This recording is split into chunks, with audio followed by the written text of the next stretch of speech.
12월 20일 말씀 묵상을 시작하겠습니다. 오늘 말씀은 사도행전 9장 32절부터 43절까지의 말씀입니다.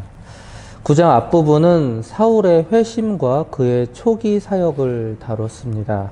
그러다가 오늘 본문은 갑자기 베드로의 사역으로 장면이 넘어갑니다.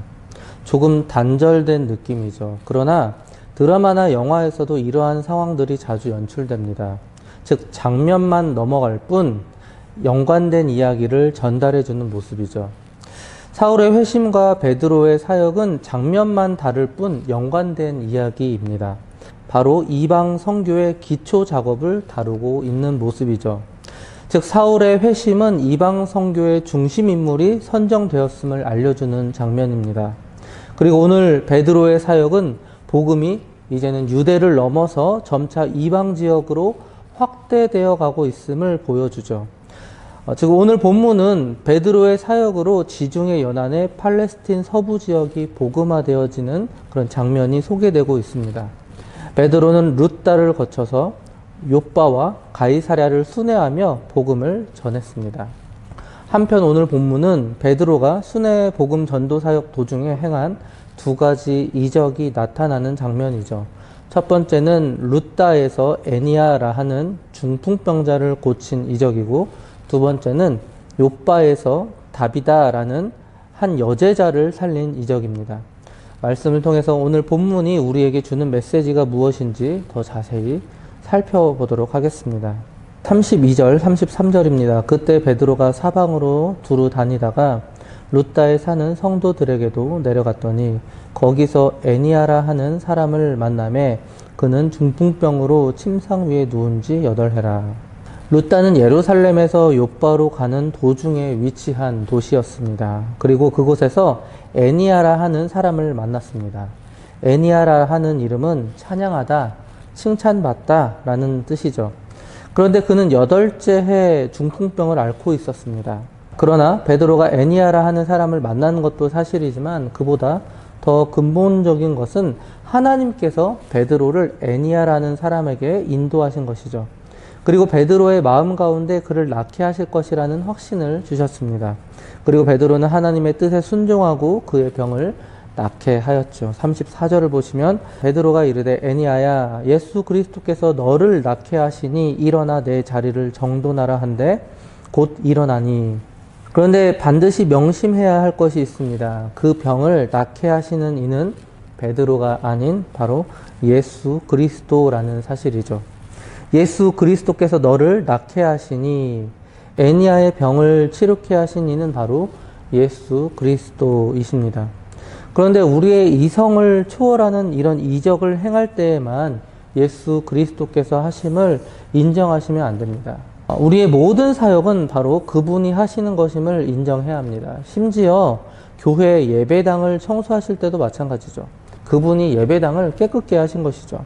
에이 목사님, 병을 치료케 하신 건 예수님이 맞지만 예배당은 제가 청소한 거죠 라고 말씀하실지도 모릅니다. 그런데 아니죠.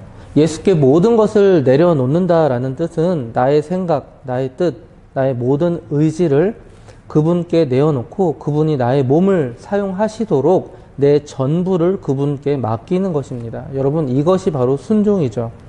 내가 하면 힘들고 지칩니다. 그리고 내가 하면 결과가 나쁠 때는 좌절하고 낭망합니다. 그리고 때로는 포기하고 싶을 때도 있죠. 왜냐하면 바로 내가 했기 때문입니다. 그러나 하나님께서 모든 것을 하시도록 내 전부를 맡겨드리면 결과가 나쁘더라도 좌절하거나 낭망하지 않습니다. 그리고 포기라는 두 단어를 전혀 생각할 수가 없게 되죠. 왜냐하면 하나님께서 그렇게 하신 것이기 때문입니다. 여러분, 우리는 명심해야 합니다. 이적을 행하실 때만 예수 그리스도께서 하신 것이 아니라 예배당의 빗자루질 한 번, 그리고 주방에서의 접시 한 개를 닦는 것조차도 바로 예수 그리스도께서 하심을 인정해야 합니다. 이것을 인정할 때 어떤 결과가 우리를 찾아온다 할지라도, 물론 때로는 힘들고 고단할지라도 언제나 감사가 넘치고 또한 언제나 기쁨과 행복이 넘치는 내 자신을 발견하시게 될 것입니다. 35절입니다. 룻다와 사론에 사는 사람들이 다 그를 보고 주께로 돌아오니라. 8년 동안 중풍병을 앓던 사람이 병 치료를 받자 그 모습을 보고 많은 룻다와 사론 사람들이 기독교인으로 개종하였습니다.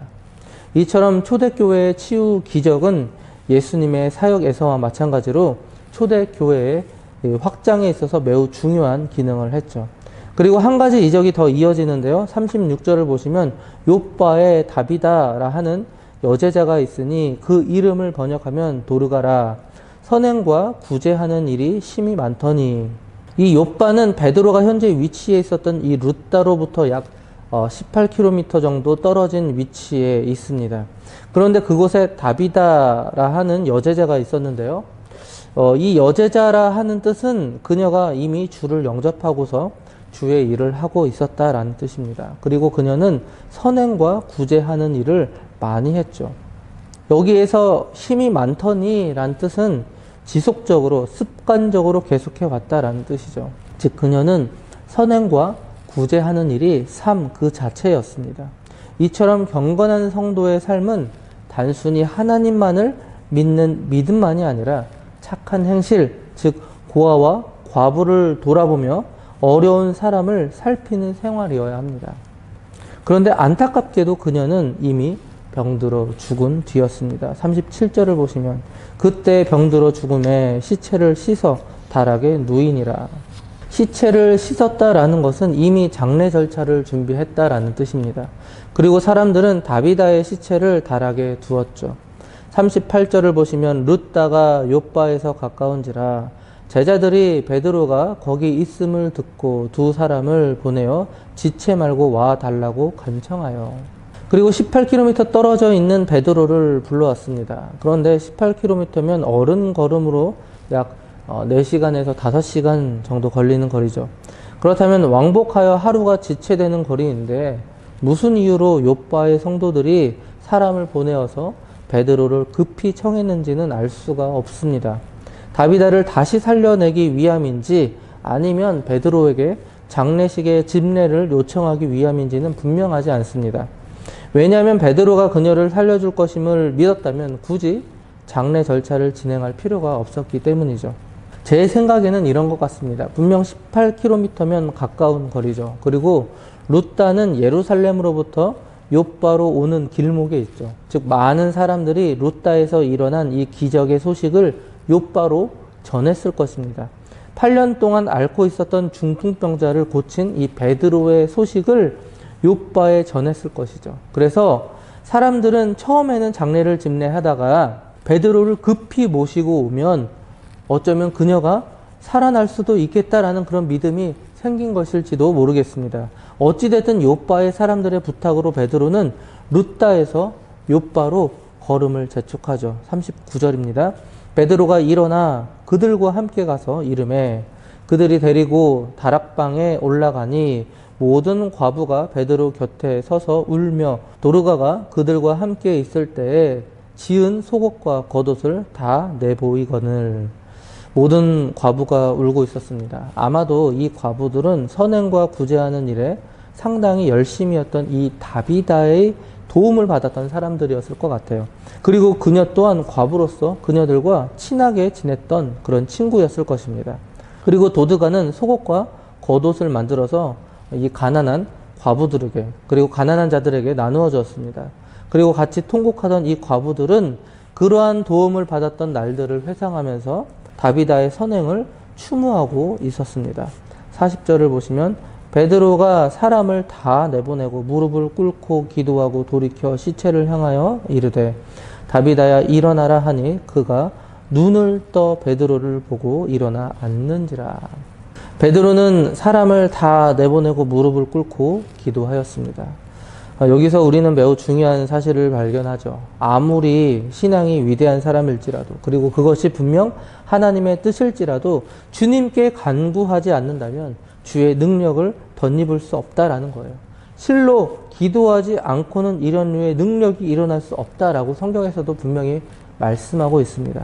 열왕기상에도 엘리야는 간절히 부르짖어서 과부의 아들을 살렸습니다. 열왕기상 17장 21절 22절을 보시면 그 아이 위에 몸을 3번 펴서 엎드리고 여호와께 부르짖어 이르되 내 하나님 여호와여 원하건대 이 아이의 혼으로 그의 몸에 돌아오게 하옵소서 하니 여호와께서 엘리야의 소리를 들으심으로 그 아이의 혼이 몸으로 돌아오고 살아난지라.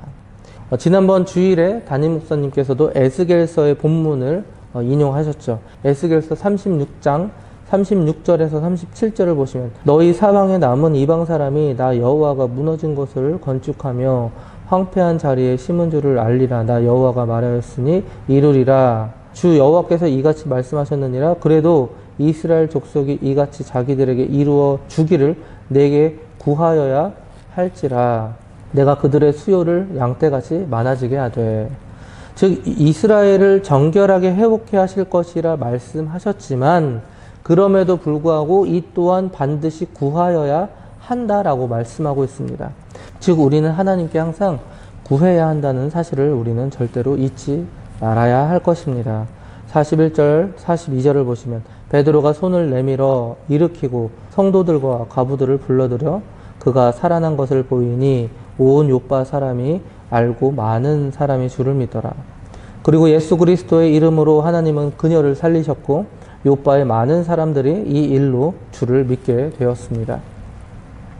사실 베드로의 순회전도 사역의 목적은 바로 예루살렘에서 핍박을 받아 흩어진 유대인들을 찾아서 그들에게 권고하고 복음을 계속 전하라 라는 것이었죠.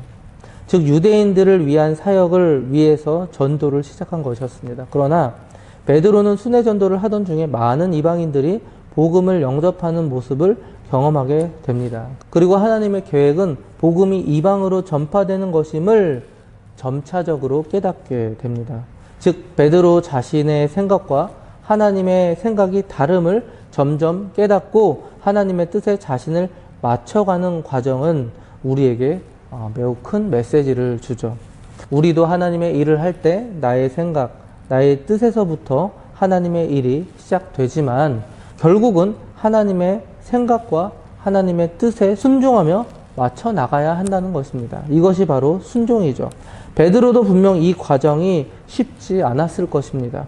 그들이 인간 취급하지 않았던 이방인들을 향한 하나님의 사랑이 얼마나 큰지를 깨닫고 인정한다는 것은 자신의 살을 도려내는 것과도 같았기 때문이죠. 그러나 베드로는 결국은 이에 순종하게 되죠. 43절입니다. 베드로가 요빠에 여러 날 있어 시몬이라 하는 무두장의 집에서 머무니라. 시몬이라 하는 사람은 당시 유대인들 사이에 부정한 직업으로 취급받았던 피역 제조업자였습니다. 유대인 베드로는 하나님 사랑 안에서 모두가 차별 없다라는 사실을 몸으로 실천하고 있는 것이었죠. 말씀을 마무리하겠습니다. 복음은 민족 그리고 인종, 사회적 신분의 구애됨이 없어야 합니다. 그리고 누구에게나 공평하게 전파되어야 하며 차별이 있어서는 안 됩니다. 또한 우리는 하나님의 뜻을 알더라도 강구해야 합니다. 오늘도 하나님의 뜻을 열심히 구하고 전하시는 장자 가족들 되시기 바랍니다.